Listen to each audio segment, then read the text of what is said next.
Hi there, it's Sarah of Get Weaving.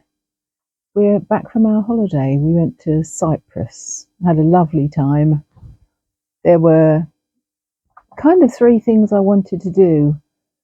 One of them was to see a turtle, which I was lucky enough to swim alongside. I also wanted a project, something to do while we were away. And so I took my little nano with power pack, hardly weighs anything, and some different fibres, and I did some spinning while I was there. It was wonderful. And the third thing I wanted to do was meet a lady called Elaine who I'd met from Facebook. She lives about a 10-minute drive from the place we were staying. So earlier in the year I said, we're coming to Cyprus, is there any chance we could meet up? And I got the chance to meet her, so that was really lovely.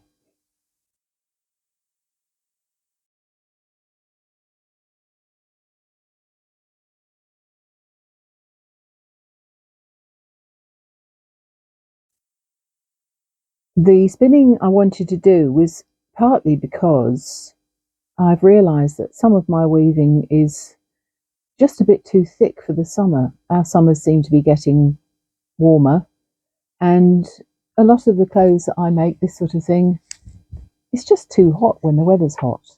So I was spinning a selection of soya bean.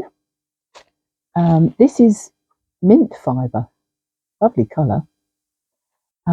Then there's some milk protein fibre, right old mix, and a tiny bit of silk. Now these are all off the guild sales table, so just odds and ends. So I was just spinning them at random. I didn't card them, just took a bit at a time. And this is the yarn. So it's a singles, and I've wound it off into a hank and then washed it to set the twist, because I'm going to be using that as a singles.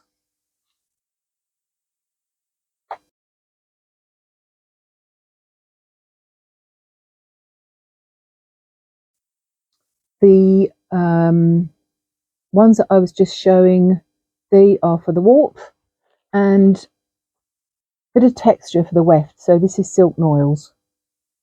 And again, I just take this, draw it out a little bit and spin it. It's nice because it's got a bit of texture to it. So that's what this yarn looks like. So that's going to be singles as well. Now, I know a lot of people say, well, do you have to do anything special with your singles? I just spin it as smoothly as I can.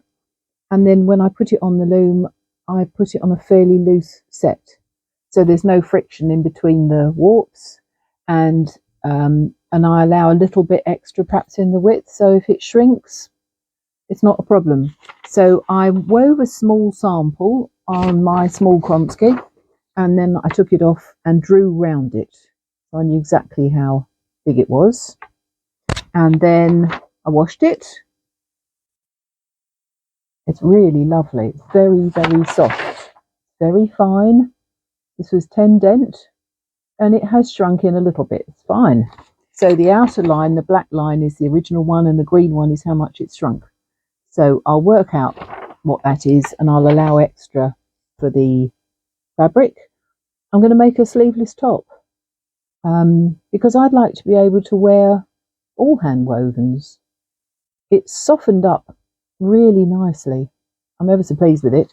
So I tried a bit plied here, but it's heavier, and I'm just trying to make a really, really fine soft fabric at the moment.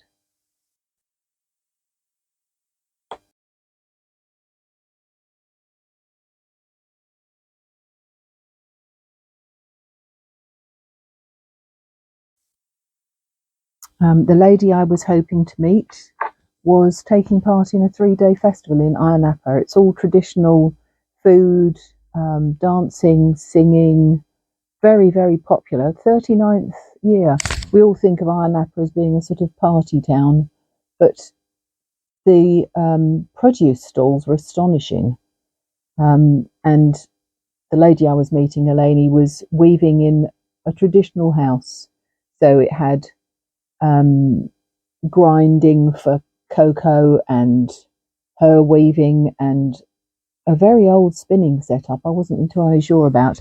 She weaves very traditional, beautiful, gave me this. Isn't it lovely? All cotton. These are very traditional colours apparently. So I was honoured to receive this. The only thing was she said it's very hard to get materials in Cyprus now. I think once upon a time they were entirely self-sufficient. I remember we went to a museum years ago and they used to grow cotton, silk. They had the wool, obviously, but a lot of those things seem to have disappeared. So I'm going to send her some bits and pieces and find out if we've got UK suppliers who send things abroad. There must be.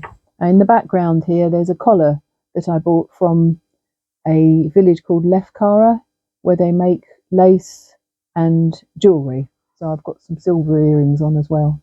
They're lovely. They're like silver filigree. And I bought 2 lace collars because I love finishing my garments off with something, well, pretty fancy. Doesn't matter if I haven't made it myself. This is a dress. It'll be a new pattern. It's sleeveless. I have made a woolen version as well, though. The warp is cotton, the weft is silk. And I thought the lace collar finished it off really beautifully. And it's exactly the right size. So I've now just got to put a binding on the neck and the armholes, and then I'll just tack the collar on by hand so it can come off if necessary when I wash it.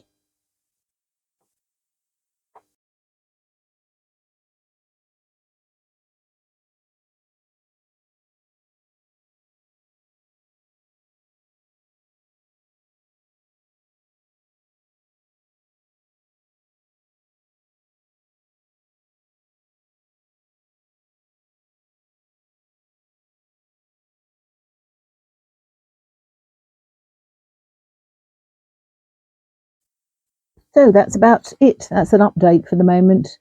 I've got 2 or 3 bits of weaving on the go. I've nearly finished a piece for a skirt, which is wool, so I'll actually be in the right season for a change. I'm also planning some plus size patterns because I've been asked if I can do them. The only reason I haven't before is because I was trying to fit all the pieces onto one sheet of pattern paper to save costs, but I can resize some of my favourites. They'll probably need to go on 2 sheets, which is going to make perhaps a bit of a difference to the cost of the postage, but I'll have to see. And there'll be a sort of basic set, so there'll be tops, dresses, trousers, skirts, and jackets, all the sorts of things that sell really well. I'm hoping to go up to about a 4x, I think, or 5x. So as soon as I've got those going, I'll post something. Today I'm wearing, this is a dress version. This is T016. Oops, can't see. It's sort of a longish. This is a dress anyway. I've made a long sleeve top and a short sleeve top as well. So this is really comfortable. It's cotton linen. And I'm still teaching a little bit one-to-one, which is nice. So I've got somebody coming around this afternoon. I love it. It's still very satisfying to teach somebody how to set their loom up and then they're weaving within an hour and a half, 2 hours. I love it. Rigid heddle looms, I always recommend. I'm generally not going out and teaching big groups now because I find this is much more efficient. Teaching one-to-one works. Teaching a group of 20 or 30, well, it's a lot of preparation apart from anything else. It's a lot of travelling and packing and unpacking, and I just find that this reaches far more people and it can be paused and rewound and looked at again, and I can answer questions, so I just find this works really well. So have a good day. Sun's shining here at the moment, which is lovely. It's October the 5th, I think, so apparently we're in for a nice week. So I'm going to carry on spinning for this. I know, well, I'm going to work out how much I need to spin. I've got a yardage counter, which is really handy. So when I've spun and washed the warp, I'll measure it, make sure I've got enough and a bit extra. This I'll probably keep as a little sample. It's actually big enough for a pocket. I don't know if you can see, there's a slight variation in the colour in the warp. And that's really nice. It just makes it a bit more interesting. I'm really pleased with this. I'll probably put it on my either the 16-inch or the 20-inch Ashford looms, rigid heddle loom. And I'll weave it with a boat shuttle, I think, because the weft is quite fine. It's just fun. I'm enjoying myself. So this will be for next summer. So I'm slightly out of sync again, but never mind. The sales table at the Guild is wonderful. People are having a clear out, so I just pick up all sorts of odds and ends. I still do my wraps to the inch. I find that's the thing that works best for me. So this was 10 dent, 20 wraps to the inch. And you can see it's not terribly dense. It's not see-through, but there was no problem. It hasn't shredded, nothing broke. So you can see what the warp looks like in there. Bit of texture. Anyway, have a good day. I'll be back again soon. Yeah, show you what else I'm up to. Bye now.